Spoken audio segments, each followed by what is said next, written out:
자, 이제 우리는 문식성 발달에 관련되어 있는 얘기를 좀 해나갈 거예요. 그래서 문식성을 바라보는 관점이나 정의 이런 건 이제 시험지에 나오죠. 그다음에 문식성 발달의 단계 이런 것들을 가지고 좀 설명을 해나가는 그런 시간을 좀 가질 겁니다. 자, 우선 문식성 자체를 반드시 정의 내릴 수 있어야 돼요. 문식성이라고 하는 것을 얘기하면 리터러시라고 얘기하는 것으로 그대로 한번 볼게요. 연령에 맞게 사회 속에서 개인이 상호작용할 수 있는 의사소통 능력을 말한다. 의사소통 능력을 말한다. 학문적 탐구나 읽기와 같은 교육 실제 등의 비교적 협의의 개념과 수학과학 예술 형태를 포함하여 모든 형태의 의사소통을 포함하는 광의의 개념으로도 얘기를 할 수 있겠다. 어쨌든 가장 중요한 건 상호작용할 수 있는 의사소통 능력을 말한다. 일상생활에서 인쇄물을 이용해서 읽고 쓰면서 즉 문자 언어를 가지고 의사소통할 수 있는 능력을 말할 때 더 구체적으로 문식성이라고 얘기를 하는 거예요. 그래서 읽고 쓰고의 과정을 통해서 다른 사람들과 의사소통하는 능력을 만든다. 그래서 완전하게 쓰려면 문자 언어들을 포함하여 다른 사람과 의사소통할 수 있는 능력을 뭐라고 부르냐? 문식성, 문해력 이렇게 설명할 수 있는 거예요. 자, 이 문식성에 대한 관점이 다음과 같이 성숙주의, 행동주의, 그리고 인지적 상호작용주의, 나아가서 사회적 상호작용주의 등으로 얘기를 하는 거예요. 어쨌든 성숙주의적인 입장에서는 성숙주의나 행동주의에서 문식성에 관련된 얘기를 할 때는 똑같은 말이 들어옵니다. 읽기 준비도라고 하는 말이 들어오고 또 행동주의적 관점에 관련된 부분에서도 이 읽기 준비도를 조기 교육을 통해서 어떻게 갖출 것이냐가 관건이에요. 그래서 성숙주의적 관점에서는 읽기 준비도를 나타날 때까지 기다려야 된다는 입장이고 행동주의적 관점은 읽기 준비도를 형성해야 된다는 관점으로 보시면 됩니다. 반면에 인지적 상호작용주의는 사고 발달에 따라서 언어 습득이 이루어질 수 있으므로 문식성은 사고 발달 이후에 갖출 수 있도록 한다라고 하는 입장이라면 사회적 상호작용주의적 입장에서는 성인과의 상호작용 안에서 이렇게 문자 언어를 학습할 수 있다라고 봐요. 구체적으로 인위적으로 가르치지 않아도 문자적인 문해적인 환경 속에서 자연스럽게 배울 수 있다라고 보죠. 나아가서 음성 언어와 문자 언어의 습득이 동시에 호혜적으로 이루어지는 것들이 필요하다. 이 풍부한 문해적 환경이라고 하는 것 안에 환경 인쇄물이라고 하는 게 들어간다라고 하는 것으로 확인해 주시면 좋을 것 같습니다. 자, 방금 전에 말씀드린 것보다 구체적으로 설명해 주고 있는 내용들이 바로 이 부분이에요. 문식성에 대한 관점을 설명하게 될 때 읽기 준비도 관점의 첫 번째 초기 관점이라고 하는 부분에서는 읽기 준비도를 자연적 성숙의 결과로 봤었단 말이에요. 그야말로 게젤의 이론에서부터 출발을 했었던 내용이라고 본단 말이죠.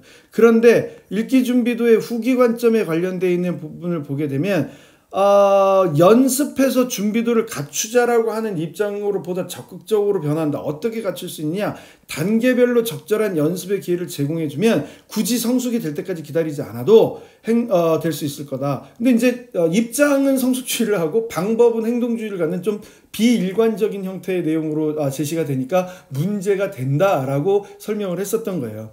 그러다가 구성주의적 논의 등이 나오기 시작을 하면서 등장하게 된 게 바로 이 명칭, 반드시 기억해 두셔야 되는 명칭, 바로 뭐냐? 발생적 문식성이라고 얘기를 할 수 있어요. 누가 얘기했느냐? 클레이는 발생적 문식성이라고 하는 부분을 얘기를 했는데 이렇게 용어를 처음 사용했는데 유아의 문식성이 적절한 경험과 상호작용을 통해서 자연스럽게 발전할 수 있다는 것. 그는 문식성이란 단순히 해독만이 아니라 디코딩만이 아니라 예를 들어서 책을 읽는 방법을 배우는 것도 다 뭐라고 얘기를 하는 거예요? 문식성이라고 보는 거예요.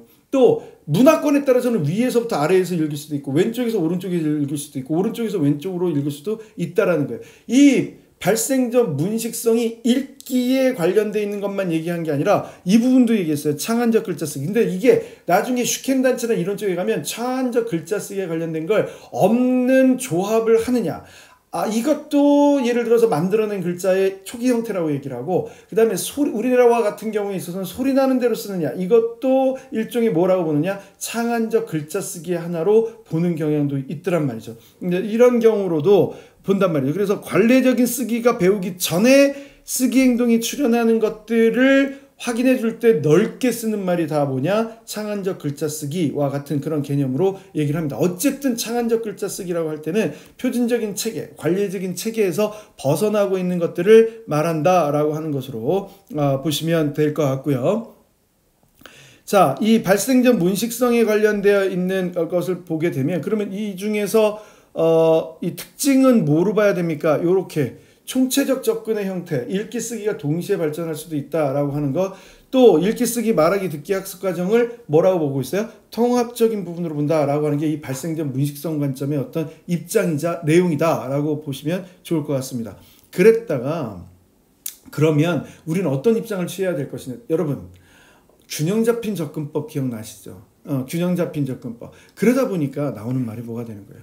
혼합 교수 방법을 사용해야 된다라고 하는 말이 나오게 되는 거예요. 그래서 일종의 발생 전 문식성도 있고 의문식에 해당되는 부분들도 있어서 연습의 기회를 부여해 주는 것도 필요하다. 프로젝트 주제 중심을 하는 것도 필요하다. 발생 전 문식성은 뭐 중심? 프로젝트 중심. 자, 이렇게 뭔가 scientifically based reading research라고 하는 부분, 그러니까 과학적인 접근을 통해서 행동주의적인 형태의 접근을 하는 것도 필요하다. 연습의 기회를 부는 것도 필요하다. 그래서 나오는 말이 뭐가 되는 거예요? 혼합적인 교수 방법을 사용하는 게 필요하다라고 하는 것으로 보시면 되죠. 자, 그럼 문식성이라고 하는 게 어떻게 발전하게 됩니까? 우리는 이게 사실 쿠퍼와 타이거의 경우는 초등 고학년까지 얘기를 하니까 나오지만 어쨌든 초기 문식성 상황에서 어떻게 가르치라는 거예요? 혼합적인 방법으로 가르치라는 거예요. 비형식적인 지도뿐만 아니라 형식적 지도도 할 필요가 있다라고 보는 것이죠. 아니 뭐 하나만한 얘기를 하는 거라서. 그러면 뭐가 핵심이냐? 교실 환경은 가능하다면 유아가 유치원에 입학하기 전 가정에서 경험하던 문식 환경이 계속될 수 있도록 비형식적이면서도 실제적인 문식 환경이 될 수 있도록 유도해 보라. 뭐 어쨌든 가정에서의 분위기 그리고 뭐 환경 인쇄물을 통해서 실제적인 어떤 환경으로도 만들어줘서 풍부한 환경이 되도록 하라. 나머지는 이제 대상 연령이 다르고요. 자, 쓰기로 발전하는 경우가 있어요. 맥기와 리츠겔스라고 하는 사람에 의하면 문식성 발달이 시작했다가 초보적 쓰기였다가 실험적 쓰기가 나타나기도 하더라. 예를 들면 글적거리기를 통해서 규칙성이 나타나게 되는 시기, 조절력이 나타내게 되는 시기 하면 문식성 발달의 시기예요. 그랬다가 초보적인 쓰기와 실험적인 쓰기 시기로 되는데 여기 부분을 보시면 쉽게 이해할 수 있어요. 초보적인 쓰기 단계에서는 의미 단자를 중요하게 여기기 때문에 철자를 정확하게 써야 된다는 걸 인식하지 못하고 일단 쓰기 위주로 나가다가 2단계에서 쓰기를 메시지를 통해서 전달하려면 점차로 뭐를 알게 된다는 거예요? 정확하게 써야 된다는 걸 알기 때문에 성인의 도움을 받아서 쓰려고 함. 우와! 성인의 도움을 받아서 쓰려고 함. 그러면 성인에게 묻겠죠. 그러니까 시험 문제가 어디로 나오는 거야? 슈켄단치로 나왔죠. 자, 그러면 두 번째로 바꿔서 나온다고 한다면 맥기와 리츠겔스에 관련되어 있는 부분으로 나온다면 그 묻는 행위를 통해서 글적거리기는 문식성 발달의 시작이고 경험을 한 다음에 주문서 작성하고 3세 경우에 있어서 자모음을 합쳐서 쓰고 이런 글자를 구성하기 위해서 모방을 해나가고 하는 것은 그냥 초보적 쓰기라고 하는 이름으로 하고 무슨 쓰기? 초보적 쓰기라고 하는 이름으로 하고 정확성에 대한 인식을 통해서 뭔가 발전적인 양상으로 나아가려고 하는 쓰기는 뭐라고 보는 거예요? 실험적 쓰기라고 하는 것으로 가는구나. 이런 부분으로 가는구나. 자, 이름 기억합니다. 맥기, 리츠겔스 3개 시작. 문식성 발달, 초보적 쓰기, 실험적 쓰기 이 3가지로 구분해서 하나 알아두시면 좋을 것 같고요.